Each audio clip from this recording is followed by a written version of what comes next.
Los Angeles Times Festival of Books, held every year on the campus of UCLA. The BookTV Bus has made this one of its stops as it goes nationwide. Inside the bus today, we have Nick Schou. He is the author of this book, Kill the Messenger, How the CIA's Crack Cocaine Controversy Destroyed Journalist Gary Webb. When did you meet Gary Webb? I actually only met Gary once when he was doing a book tour in 1998 at a bookstore in Santa Monica. But I had actually gotten to know him sort of over the phone as a reporter because a member of the drug ring that he wrote about was an ex-Orange County cop, and I cover law enforcement in Orange County. So I actually wrote several follow-ups about his investigative work before I ever met him. What was the crux of the investigative work that got so much attention? Well, Gary, wasn't the first reporter that had actually probed this whole issue of drugs that were coming into the United States in the 1980s. A lot of stories have been written about that at the time, and even John Kerry, when he was a senator, had held hearings trying to get to the bottom of that issue. But the media basically kind of ignored the story and in some cases even ridiculed Kerry.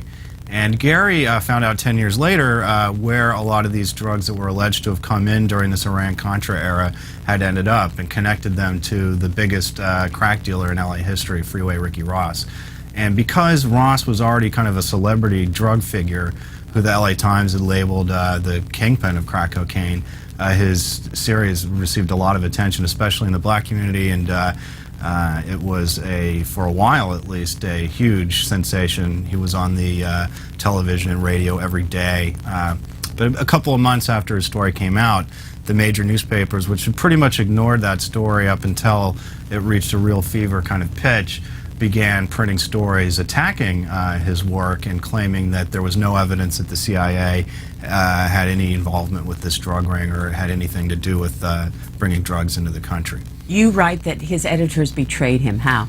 Well, Gary was a very aggressive reporter, according to the people that worked with him throughout his career, and they felt that Gary worked best, as all good investigative reporters do, when they have a relationship with their editor where they have someone that can actually be as passionate about the story as them, but also kind of like restrain the reporter to the certain extent that it'll protect the story from going further than the facts. Now, Gary's reporting, as I found, actually was accurate. In fact, after he had already been attacked and discredited, the CIA acknowledged that it had covered up its relationship with drug traffickers during the 1980s, and only admitted this after Gary had already lost his job. But the story, had some very inflammatory language in the lead paragraph, and ran on the internet, the first major news story to run simultaneously online, with a logo showing someone smoking crack superimposed over the seal of the CIA. So a lot of my book kind of focuses on this story, kind of got out of Gary's hands a little bit, and how because he had editors that were only sort of too eager to hype the facts that he had, it created such a firestorm of outrage that ultimately it made it easier for the papers to criticize his work by actually debunking the false notion that the CIA had deliberately started the crack cocaine epidemic, which Gary Webb never believed, but which I guess to a certain extent the story had implied through its kind of inflammatory lead sentence. What was going on in his life at that time? Well, Gary had risen to the top of his field when he published Dark Alliance. He'd been a reporter for 20 years. And he clearly had every reason to think that this was the story that was going to really kind of make him one of the most famous and successful investigative reporters. And for a while, that's what he was. He was and a he true was writing celebrity. for? The San Jose Mercury News. Mm-hmm. And after the criticism started coming in, at first his paper defended him, but then they basically backed off the story and printed a half retraction, half kind of mea culpa, acknowledging that they shouldn't have implied that the CIA knew about this activity when they couldn't really prove it. And Gary predicted accurately that this was going to be viewed as a complete retraction, which it wasn't actually. And he protested this and became very vocal in criticizing his editors for actually printing this retraction. And at that point, he was essentially forced out of the paper and left journalism shortly thereafter. And his life basically became kind of downhill after that. When did you first start writing about him or looking at him? Well, I read the story when it came out, and I was amazed that that in 1986, after 4 years of dealing drugs, this drug ring had basically been the focus of a big multi-agency law enforcement raid in LA. And most of the places that were raided were in South Central or East LA, where most of the drugs were found. But one of the places that was raided was a mansion in Mission Viejo, where a former Orange County cop told the police officers that he worked for the CIA. And it turned out that this cop was a money launderer for the drug ring. He was providing weapons to gang members that were involved in the drug ring, as well as police scanners that enabled them to know when the police were zeroing in on their drug stashes.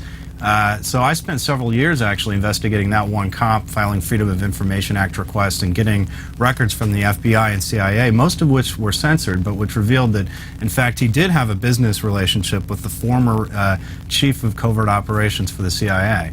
So it's my conclusion that, in fact, if the rest of the papers that had spent so much energy sort of attacking the story and attacking the conspiracy theories that were sort of floating around it, if they had actually put any resources into really tracking down the evidence that Gary had not quite been able to achieve with his reporting, who knows what ultimately would have been proven correct. Who were you writing for? I was writing for OC Weekly, which is an independent, and it's where I still work. It's an alternative weekly in Orange County, California. It's a sister paper to the Village Voice and LA Weekly. LA Weekly also ran my stories, as did the San Francisco Bay Guardian. When did you decide to change the focus and look at him and not the story? Well, I mean, I kept in touch with Gary until shortly before he died in December 2004.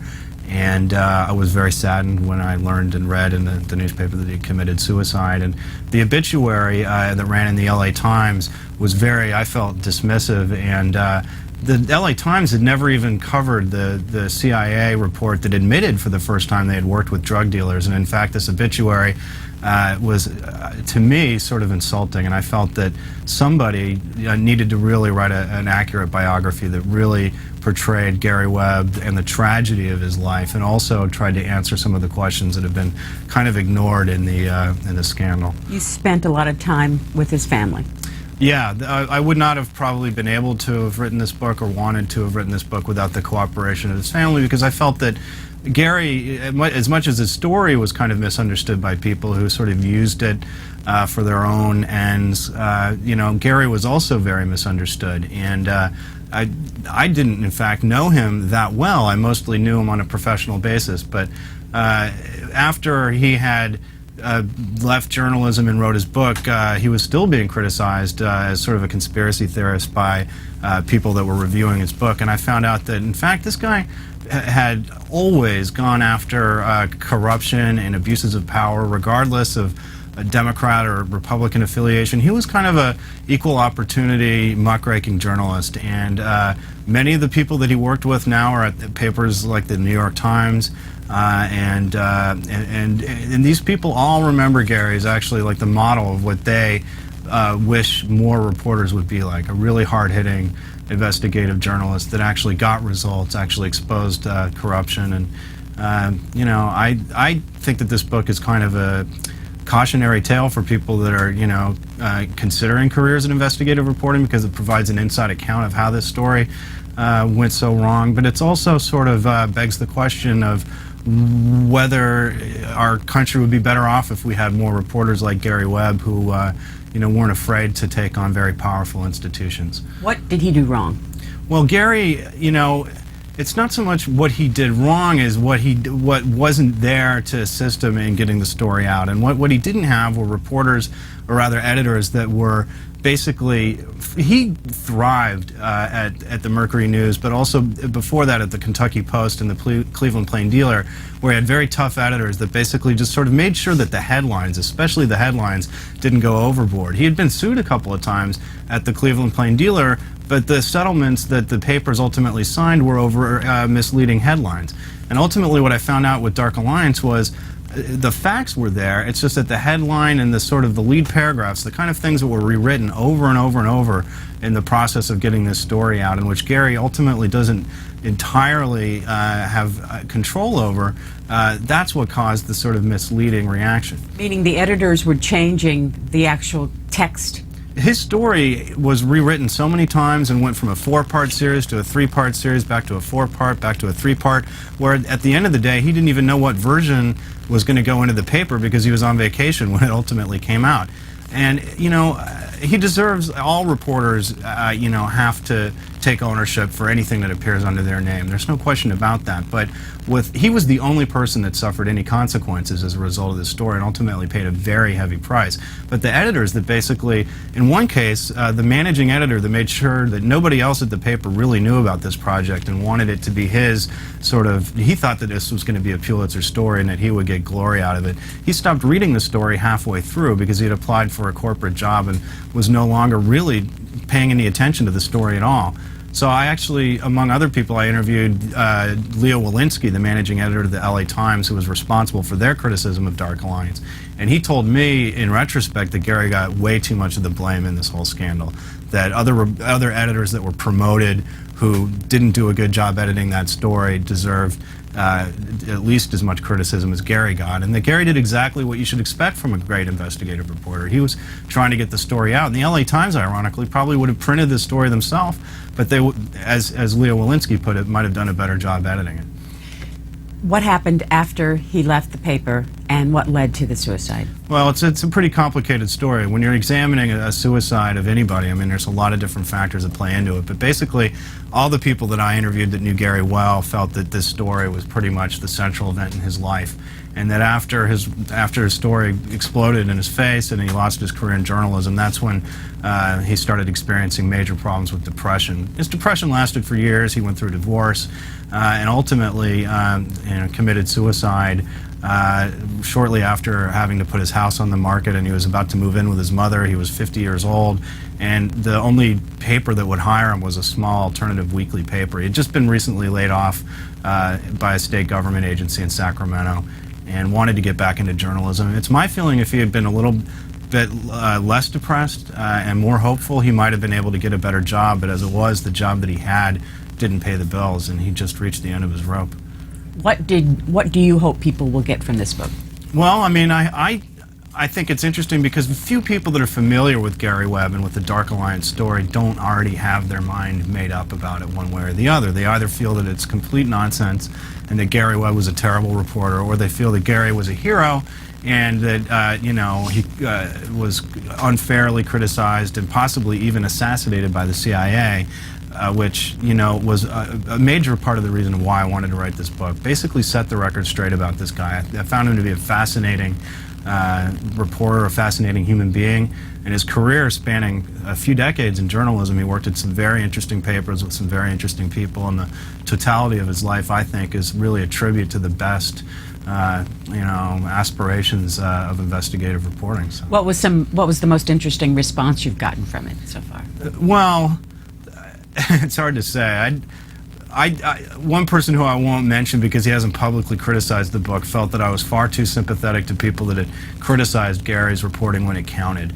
And I made a very deliberate effort to talk to everybody that knew Gary and had anything to say about him, including people that worked with him at the Mercury News that thought that he was a kind of a hot shot or a hothead reporter and weren't sympathetic towards him.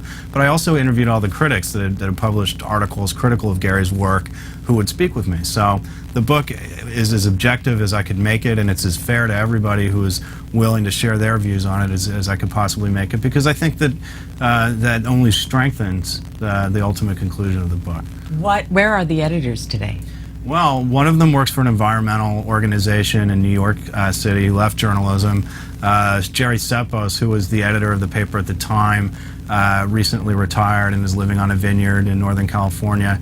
And the editor that was working hardest with him, but who was also supervising several other stories and 50 reporters altogether, is teaching at Stanford University. And did any of them talk to you for this book? Well, actually, Dawn Garcia, who's with the Knight Fellowship at Stanford, did. And she was the only reporter that worked with Gary that actually acknowledged her own mistakes and her own feeling that she had wished that there had been a better process with the editing.